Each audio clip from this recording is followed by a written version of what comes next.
Саламатсыздарбы? Студияда мен Алтын Арыстанбекова. Ой пикир телекөрсөтүүмө кош келипсиздер. Менин бүгүнкү коногум менин кесиптешим, кесиптеш агам Айденбек Акматов, саясат талдоочу. Саламатсызбы? Кош келипсиз биздин студиябызга. Сизди азыр мына шайлоонун алдында аябай мындай ажиотаж десем туура болот. Шайлоонун алдында эмитен эле жанагы эл дүрбөсө эшек кошо дүрбөйт болуп, ким кандай болсо дагы баардыгы ушул дүрбөп шайлоого баратам деп, шайлоонун алды деп, шайлоодо өзү депутат болуп барбаса дагы ага кызмат кылчулардан 5 метр жүгүрүп жүрүшөт да. Анан ошол шайлоонун алдында саясат талдоочу катары атайын сизди чакырдык. Сиз менен атайын бир жакшынакай бир саясий темаларга байланышкан кеп кеңеш куралы. Мен бир 3-4 суроолорумду даярдап алгам. Мен сизди жакшы тааныйм. Кесиптешим катары сиз менен тааныш экениме сыймыктанам. BBC-де, Азаттыкта кызмат кылгансыз. BBC-де эмес. Кайсы эл аралык уюмдарда иштегенсиз? Азаттыкта иштегем. Андан башка? Негизинен Азаттыкта иштедим, ага чейин Кыргызстан эле журналисттеринде, гезиттеринде иштегем. Азаттыкта көп жыл иштедиңизби? Көп жыл иштедим. Эми баары бир Азаттык деген баары бир баягы абройлуу медиа болгондон кийин ал жакта иштеген адам биз үчүн авторитет, орусча айтканда. Студиябызга кош келипсиз. Биринчи суроомду берейин анда. Менин оюма кошулат болушуңуз керек. Сиз деле Кыргызстан бир нерсе жарылар алдында турган жокпузбу? Азыр ушундай акыбал ушундай эмеспи? Сиздин айтканыңызга чындыгында эле акыркы кездеги окуялар ошого негиз берет. Себеби саясий күрөш президенттик шайлоодон учурунда бир күчөсү, андан кийин мурдакы президент менен азыркы президенттин ортосундагы күрөштүн негизинде ага өтө күчөп, анан тынымсыз бир мындай коррупциялык жаңжалдар, ошолорду ачылуулар, анан ошонун баардыгы коомду бир чың алуу абалында сактап, сиз айткандай бир жарылуу алдында турабы дегенге бир негиз берип жатат. Анын үстүнө шайлоо дагы жакындап, саясатчылар ар кандай кыймыл аракеттери күчөп жатат. Булардын баардыгы бизде бирдемке болушу мүмкүн дегендей ойлорго негиз берет. Бирок менин оюмча андай жарылуу болбош керек. Баардыгы өзүнүн угунда, мыйзам чегинде шайлоого барып, шайлоондо шайланып келип, анан бийликти жүргүзүш керек. 2 жол жарылганбыз, 3-чү жол кереги жок. Кереги жок. Жарылуу деген нерсе бизди жалаң артка алып кетип жатты. Ошондуктан бул өзү негизи жарылуу өзүнүн себеби бийликтин кемчилигинен келип чыккан нерселер бардык, ошо бийликтеги адамдардын. Азыркы бийлик дагы ошол чоң бир кемчиликтерге жол бербей, айтылып жаткан сындарды туура кабыл алып, ошону жыйынтык чыгарып, саясатын оң жолго жүргүзсө, андайга негиз болбойт да. Бирок андайга негиз болгон жагдайлар дагы болуп жатат. Ошол эле мисалы үчүн коррупцияга каршы күрөштү алсаңыз, аябай элде нааразычылык эмнеден чыгып жатат? Райым Миллион деген атактуу бирөөнүн айланасында чыгып жатат. Эмне үчүн аны камабайт деп деген неме чыгып жатат. Муну мурдакы президент анын айланасындагылар Райым Миллионду азыркы президентке чабуул коюу үчүн да пайдаланып жатат. Болбосо ошол Райым Миллион кылган өзү Атамбаев ошол деңгээлге жеткирген. Бирок азыркы кезде ошол Райым Миллионду Жээнбековго байланыштырып, Жээнбековди ошол аркылуу согуп жатат. Жээнбеков өзү дагы мунун үй мүлкүн иликтейбиз, текшеребиз деп алып, бирок аны маал катып жүрөт. Бул дагы өзүнчө чоң бир ар кандай сөздөрдүн чыгышына негиз берип жатат. Дал ушундай нерселерге жол бербеш керек. Андан сырткары мына шайлоо жөнүндө закон өзгөртүү киргизип жатат. Өзгөртүү киргизүү мына 25ден ашык депутат киргизген өзгөртүүдө мурдакы эле нерсе сакталган. Мурда кандай болсо ошонун аны жөн эле өзгөртүү киргиз деп жатышат. Мына шайлоону бекем тизмесиде партиялардын тизмесин бекем бойдон, катуу бойдон калтырабыз дейт. Ал мурда эле бар болчу. Ооба. Анын болгону басым жасап жатышат. 9%тык босого коюп жатат. Бул дагы оор. Көп партиялардын сыртта калышына алып келет. Көп партиялар сыртта калса, саясаттын көчөдө болушуна алып келет. Демек, бардык өнүккөн жакшы өлкөлөрдө негизинен бардык саясий күчтөрдүн парламентке келишине өбөлгө түзүлүп, 3%тен койгону бар, 5%тык койгону бар, 7%тык койгону бар. Биздикилер муну эмне себептен 9га чыгарып алышкан? Ушул бийликтеги бир нече партия гана келебиз. Мына Британияда же Америкадагыдай, Британияда жана лейбористтер менен консервативдер улам алмашып, биrini алмаштырып ушинтип жүрүп отургандай, биз да ошондой болобуз дегендей кылышкан да. Ошол максатта ушинтип 9%га көтөргөн. Бирок казды туурап, карганын буту сыныптыр дейт. Ансыз деле ушул башка өлкөлөрдөн мына Израилди алсаңыз, Италияны алсаңыз, башка мамлекеттерди алсаңыз, ошол эле Британиянын өзүндө азыр башка партиялардын келишине абдан чоң өбөлгөлөр, шарттар түзүлүп жатат. Бизде партиялык тизме менен шайлоо бир жагынан алганда өзүн аябай дискредитациялап алды. Партия лидери түзгөн тизмеде талапкерлер акча берип алдыңкы орундарга 300 миңден 500 миң долларга чейин акча төлөп келишип, биздин парламент ошентип келбей жатып эле коррупцияланып калды. Андай коррупцияланган парламент өзүнүн функциясын аткара албай калып жатат. Көрүп атасыз, азыр биздин парламент кандай деңгээлде? Сапаты начар, саны жагынан дагы. Саны жагын эми ар кандай болушу мүмкүн, сапаты жагынан эрки жок. Өзүнүн функциясын аткара албайт, түшүнбөйт көп нерселерди. Түшүнбөйт дегенди мындай негизсиз болбошун айтайлы мына. Мына мамлекетти көп карызга батырган ошол эле Бишкек жылуулук борборуна байланыштуу. Булар өздөрү ошол келишимди өздөрүнүн регламентине ылайык 3 окуудан өткөрүп караш керек эле. Ооба. А булар бир окууда аябай шашылыш түрдө кабыл алып коюшкан. Анын натыйжасы мамлекет 500 миллион долларга карыз, жартылай оңдолгон биздин Бишкек жылуулук борбору. Андай нерселер көп да аябай. Өзүнүн функциясын, өзүнүн милдетин аткара албай жатат. Жакшы дегенде ушул нерселерди эске алышыбыз керек. Дал ушул себептен булар өздөрүнүн функцияларын аткара албай жатат. Партия лидери түзгөн тизмеде ар кандай адамдар келип, алар партия лидеринин оозун карап, же бийликтин оозун карап, элдин кызыкчылыгын, өзүнүн депутаттык вазифасын ошентип аткара албай жатат. Ошондуктан шайлоо системасын өзгөртүү керек дегенин себеби ушул жакта. Сабатсыздыктар жөнүндө кеп башка болсун. Ал ошол сабатсыздык ошол да. Сабатсыздыктын айынан функциясын аткара албайт, өзүнүн эмесин түшүнбөйт. Ооба, максатын, милдетин түшүнбөйт. Сабатсыздыктын айынан ошол нерселер болуп жатат да көбүнчө. Сиз ошо шайлоо системасын баштап калдыңыз, мен башка суроо даярдап турганмын. Шайлоо системасын уланталы. Ошол бир мандаттуу шайлоо боюнча элдер көбүнчөсү жана социалдык тармактарда өз ойлорун айтып атат. Журналист катары 22 жылдан бери журналист болуп жүрөм. Мен дагы сизден кийинки эле. Ошол менин дагы оюм ошондой. Бир мандаттуу шайлоо болсо жакшы болот эле. Сиздин оюңуз кандай? Бул нерсе мурда бизде бир мандаттуу округдан шайланып жүргөн жогорку кеңеш биздин жеке Кыргызстан тажрыйбасына таянсак дагы абдан сапаттуу болгон. 95-жылдардагы шайлоодо дагы, андан 2000-жылдагы шайлоодо дагы ошо 90 мүчөсү болгондо биздин парламенттин. Ошонун бир 60 мыйзам чыгаруу жыйынына, калганы 30 эл өкүлдөр жыйынына шайланган учур болгон. Эки палата болчу. Эки палата. Ошо мыйзам чыгаруу жыйындын 85% бүт бир мандаттуу округдардан шайланган. Ошондо мына Авсамат Масалиев, Мадумаров, Текебай, Бекназаров сыяктуу бүт биздеги эң таанымал курч саясатчылар бир мандаттуу округдардан шайланып келген. Эгерде ошолордун бардыгын азыркыдай кылып бир партиянын монополиясына кое берсек, алар келбей калат болчу парламентке. Бир мандаттуу округдан шайлоонун артыкчылыгы эмнеде? Бул жерде эл өзү депутатын түз шайлайт. А депутат, эл шайлаган депутат элине таянып, шайлоочуларына таянып, ал партия лидеринин көзүн карап же бийликтин көзүн карап отурбайт. Ал эл менен байланышкан депутат күчтүү депутат болот. Күчтүү депутаты бар парламент, күчтүү парламент болот. Ошондо эл үчүн иштейби дейм да. Негизи бул мындай эл үчүн иштейт деп мындай айтып калыш, биз ишеним түрдө айтыш кыйын. Ал ар кандай болушу мүмкүн. Бирок биз шайлоону элдин өзүнө беришибиз керек да. Эл өзү тандап алыш керек. Эл кимди тандап алат, бул элдин иши. Анан ал жакшы иштейби, жаман иштейби, бул башка маселе. Партия лидерине парламентти колуна берип койгондон көрө элге бериш керек. Эл өзү шайлап алсын, партия лидери эмес. Партия лидерлери тандап алган жогорку кеңеш эмнеге алып келгенин көрүп жатабыз да биз. Биз эл аралык тажрыйбага таянып көрсөк дагы, көпчүлүк өнүккөн өлкөлөрдө партиялык тизме деген дээрлик жок.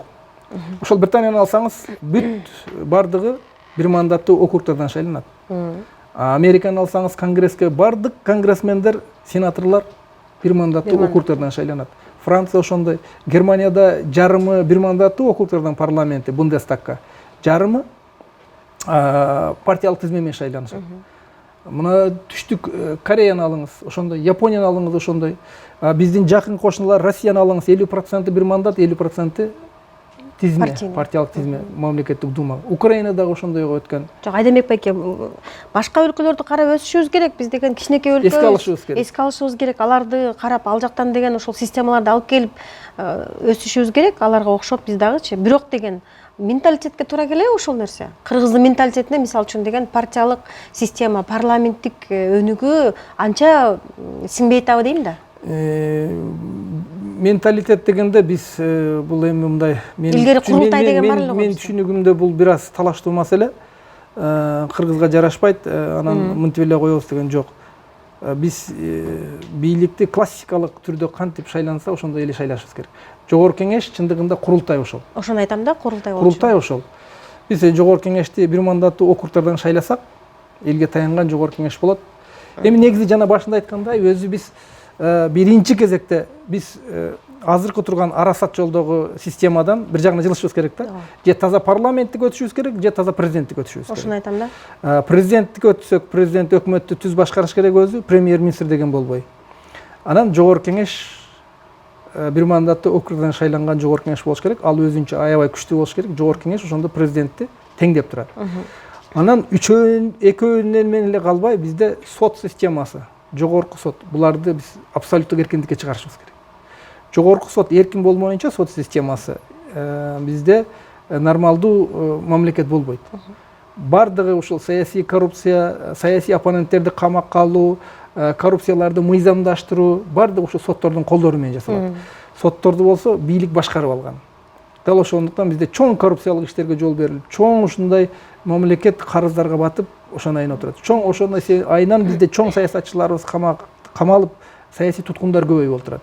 Ошондон биринчи кезекте сотторго көз карандыкты алып келиш керек. Буну кантип алып келебиз дегенде, азыркылар айтып атпайбы, мына сот реформасы теги бу деп. Булардын бардыгы жарым-жартылай эч кандай натыйжа бербей турган нерсе. Биз айтып жатабыз мурдатан бери. Бизде Конституциянын 95-статьясы бар. Ал жерде соттордун баягы сотторду тандоо кеңеши ал жерде жок. Дисциплинардык комиссия деген бар. Соттордун кынтыксыз жүрүш турушу деген бар. Соттор кеңеши деген биздеги органдардын иштери ошол жерде жазылган да. Ошол соттордун кынтыксыз жүрүш турушу деген бир жобого таянып алып, президенттик аппарат сотторду каалагандай башкарат. Мына судьянын жүрүш турушунда бир кынтык пайда болду деп таап коюш оңой да. Ооба. Ошонун негизинде каалаган сотторду каалагандай башкарат. Сотторду дисциплинардык комиссияга салат, соттор тандоо кеңешине салат. Булардын бардыгы президенттин колунда. Ошондуктан соттор бизде президенттин башкаруусунда турган орган. Биринчи кезекте ошол жерден чыгарыш керек сотторду. Соттор 95-статьяны өзгөртүп, сотторду толук көз карандысыкка алып келсек, ошондо көз карандысы сот аркылуу инвестордон келет. Себеби алар билет да, бул бийлик айткандай болбойт, сот айткандай болот. Сот мыйзамдай болот. Сот адилеттүүлүгү болуш керек. Ал болбосун. Мына ошол үч нерсени түзсөк, анан ошондо Кыргызстандын өнүгүшүнө биз жол салабыз да. Ошол үч нерсени түзбөй туруп, азыркыдай майда чүйдө бирдемкелер менен болсок, ушул нерсе 22 жылдан бери кайталанып келаткан нерсе дагы эле кайталана берет. Дагы бир 20 жылдан кийин ушундай акыбал болобуз да. Эч жакка жылбагандай болобуз. Жылбагандай болобуз. Райым миллион темасы өтө кызыктуу. Ошол теманы улайлы.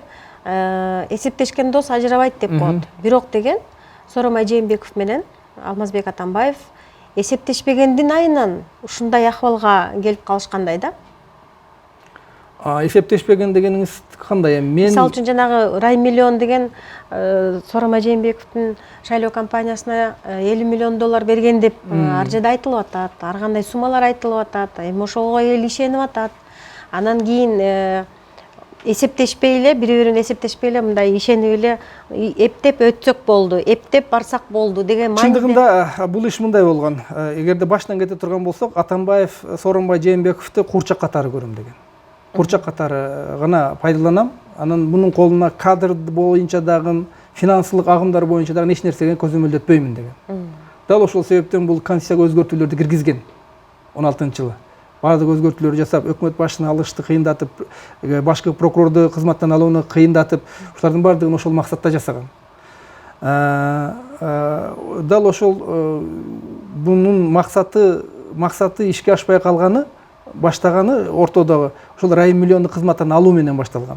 Мунун себеби мындай логикалык жактан алып караганда, бажы тармагында аябагандай чоң коррупциялык акчаларды ташып турушкан булар.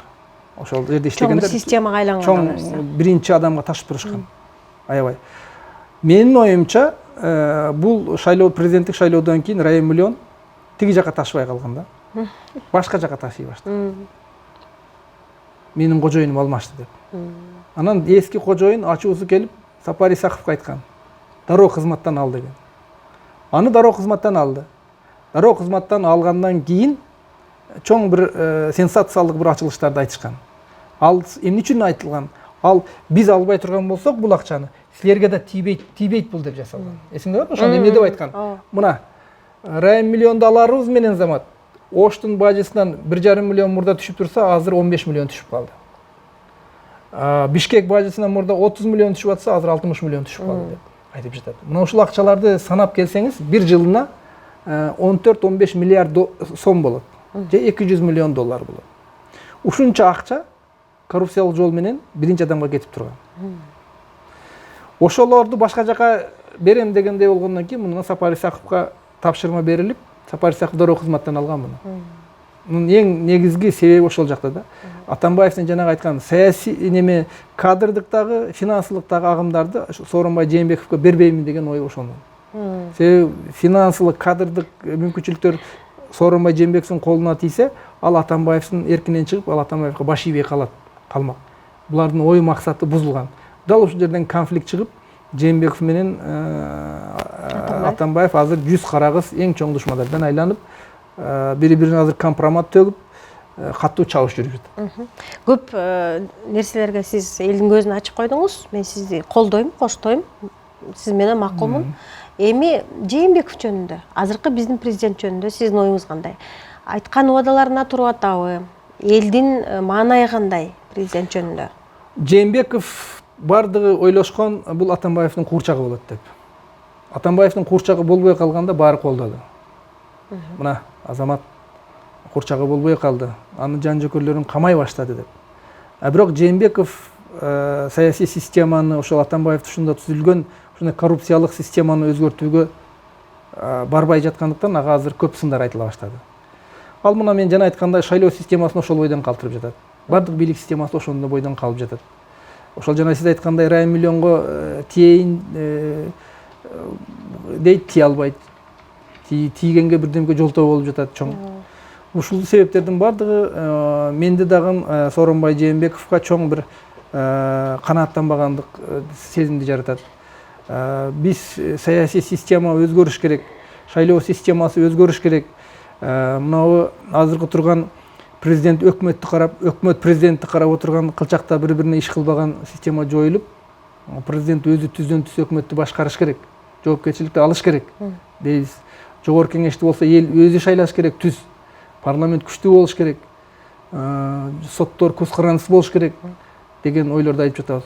Ушулардын баарын бирине дагы эч кандай аткарууга кадам жок болгондуктан азыркы кезде Сооронбай Жээнбеков чоң сынга кабылып жатат.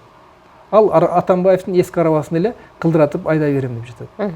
Ошондуктан сынга кабылып жатат. Бул туура. Туура? Туура. Сынга кабылганы туура. Коомчулуктун сыны туура да. Эми көпчүлүк бар, көпчүлүк да. Жанагы эки көз кара, жүз карагыз болуп урушкан эки достордун маселеси, ошонун темасы. Мындан эсиңизде барбы? 2 ай мурун Атамбаев деген бийликке кандайдыр бир талаптарды койгон.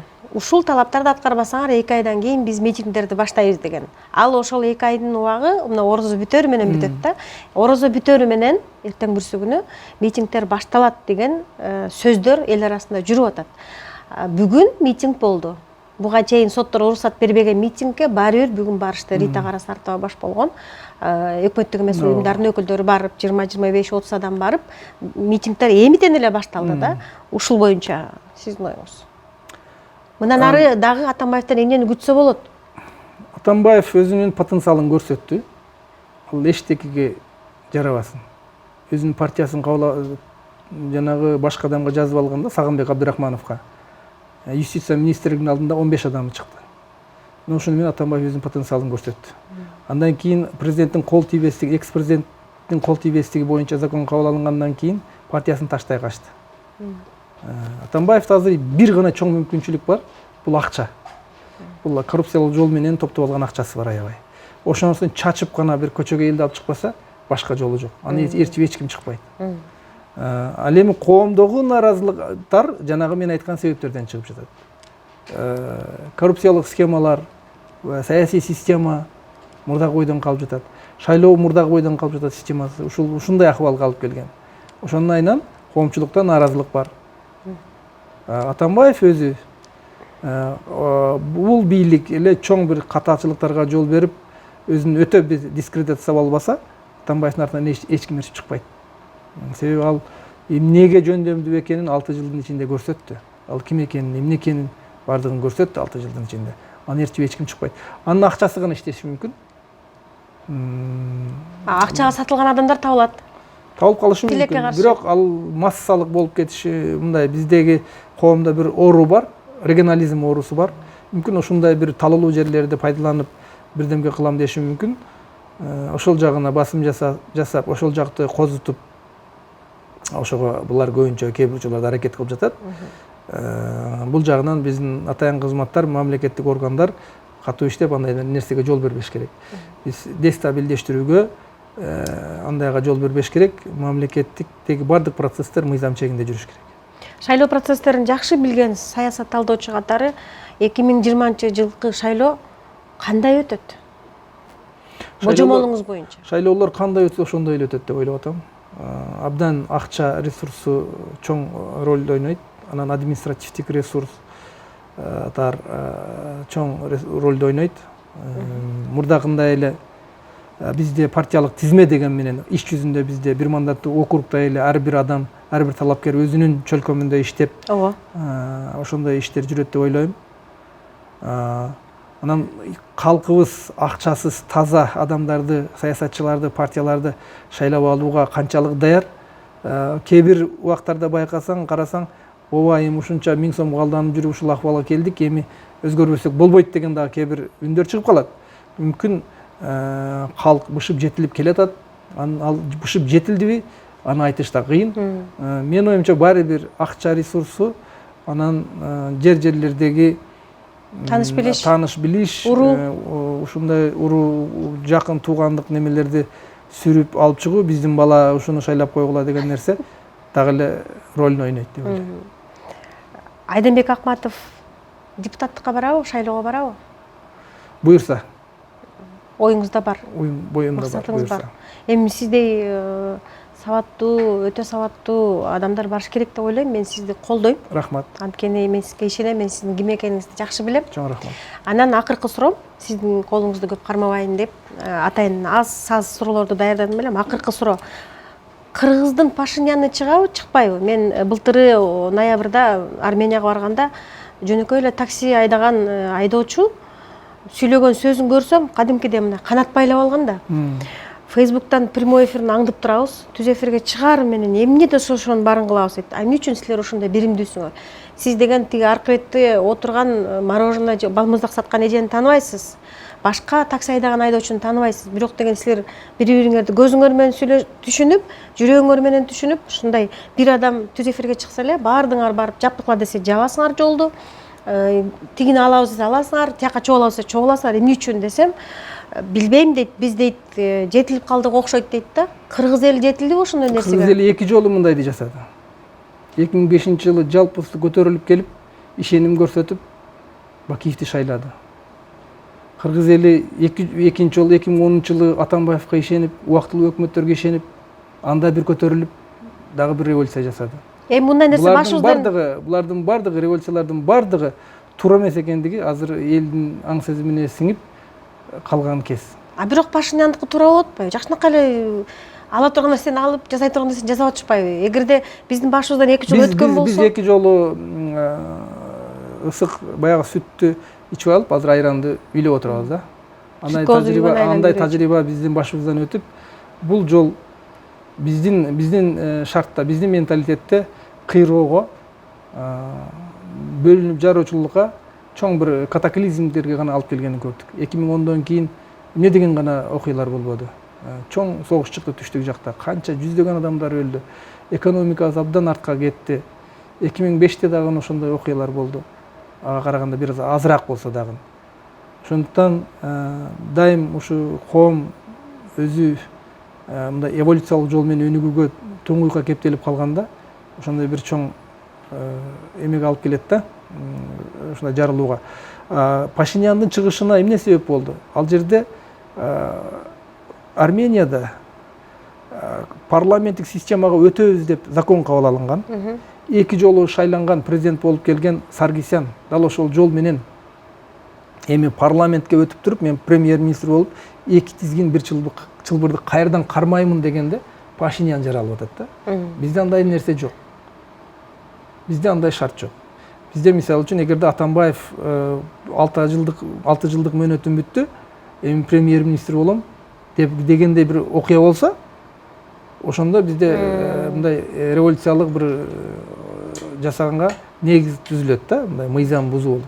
Бизде ошол Атамбаев 6 жылдык мөөнөтү бүттү, жаманбы жакшыбы кетти. Ал өзүнүн ордуна башка бирөөнү зордук менен шайлатып кетти. Ошондуктан бизде азыр ошол Армениядагыдай мындай саясий дагы, мыйзамдык дагы эмеле жок да. Ал жерде мыйзамдуу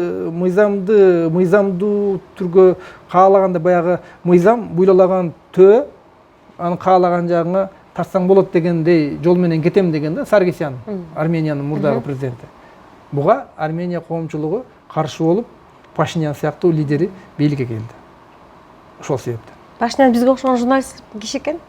Туура, ошондой журналист болуп, бирок ал ага чейин чоң бир саясий эмелерге катышып, партиясын болуп, депутат болуп, ошентип жүргөн адам болгон экен да. Бирок магалардын мындай биримдүүлүгү, бир сөздүүлүгү аябай жакты да мындай. Армяндар өзү негизи ушундай аз калк, бирок аябай ынтымактуу, билимдүү, ушундай бир энергиясы ашып ташкан калк да, аябай чурулдап бардык жерде бири-бирин колдоп даяр турушат. Анан жанагы сыртта жүргөн армяндар аябай көп турбайбы? Ооба. Дүйнө жүзүндө тараган армяндар көп экенден, ошолордон дагы келиштир. Келип анан кийин деген мындай көп акча беребиз, сени колдойбуз десе, аларды жок деп коюптур ачык эле. Элге ачык эле айтыпчы. Анан эми бизде дагы андай нерселерге жол берилип эле жүрбөйбү? Сырттан сөзсүз түрдө бирөө келет, тыйын берет. Эми буларда диаспорасы жөнүндө сөз болуп атат. Биздикилерде такыр башка, бизде кошуна мамлекеттерге башкаларга таянабыз. Өзүнүн элинен чыккан бир немелерге эмес. Бизде ошол жагынан чоң кемчиликтер кетип жүргөн. Мына буга чейин шайлоо болсо эле Москвага чурка барат. Бабанов кече Алматыга чурка барып, ал жерден ошондой чоң жаңжалдар чыкты. Ошондой жагынан. Армяндар болсо чындыгында сиз айткандай аябай көп тараган. Францияда, Америкада аябай көп. Алар ошо Түркиядагы 2015-жылдагы жанагы окуялардан кийин тарап кетишкен. Ошол бай армяндар бар. Ошолордон мүмкүн жардам беребиз деп дайым ошол мекенине кайрылып турушат. Бизде деле өзүбүздүн эми Москвага барган, башка жерге барган мекендештерибиз деле ошо Кыргызстандагы болуп жаткан окуяларга кайдыгер болбой, ар жагынан салымын кошолу деп чыгып жүрбөйбү? Ошондой нерсе да.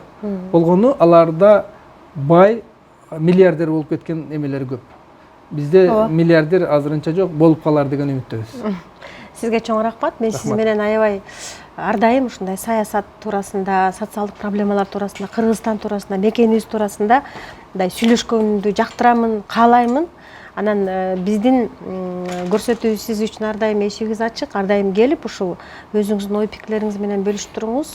Чоң рахмат силерге. Сиздин ишиңизге ийгилик каалайм. Анан мен өзүм баш болуп, буюрса депутаттыкка бара турган болсоңуз, сиздей инсандарды биз колдойбуз. Чоң рахмат сизге. Ийгиликтер болсун. Чоң рахмат келгениңизге. Сиздерге чоң рахмат. Эскерте кетейин, бүгүн биздин конокто ой пикир көрсөтүүсүндө белгилүү журналист, саясат талдоочу Айденбек Акматов болду. Көрүшкөнгө чейин сак саламатта туруңуздар.